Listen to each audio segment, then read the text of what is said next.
I've looked up to mostly women in music. The first time I really connected with a woman on a level of a songwriter, I would say, was when I was 17. I found Allison Moore, and it became such an influential record in my life.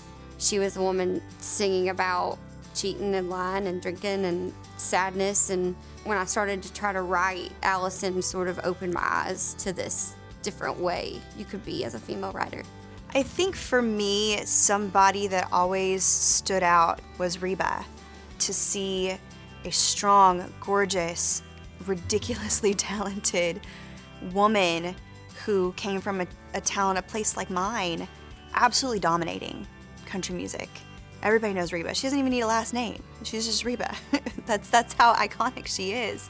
It gave me dreams. It gave me hope. So my mom, Linda Davis, is hands down my biggest influence. You know, you learn from who you watch, and I grew up every day watching my mom, you know, walk through her career, walk through her life as a wife and a mom, and I want to be like her. She's just kind and treats people like they're the most important person in the room, every single person. That, you know, and I want to be treated that way, and I want to treat others that way, and I've learned that from her. Emmylou Harris was,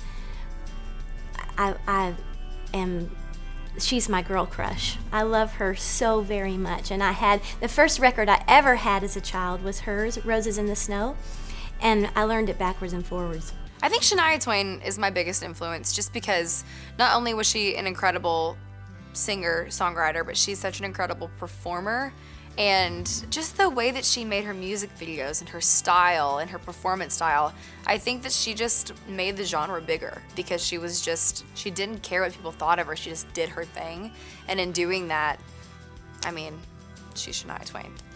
I've been very influenced by Dolly Parton. As a songwriter, I think she's written some of the most beautiful songs in history.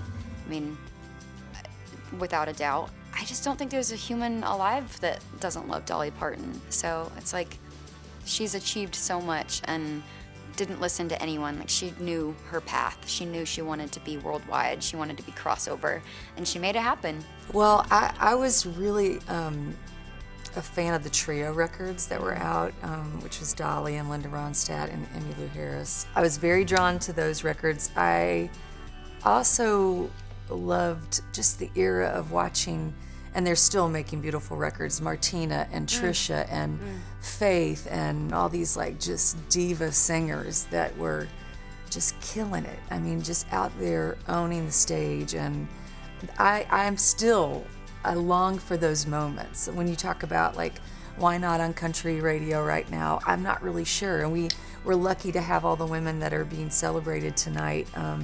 But I look ahead to see, like, who are those next girls? Like, what's gonna happen? It's so exciting.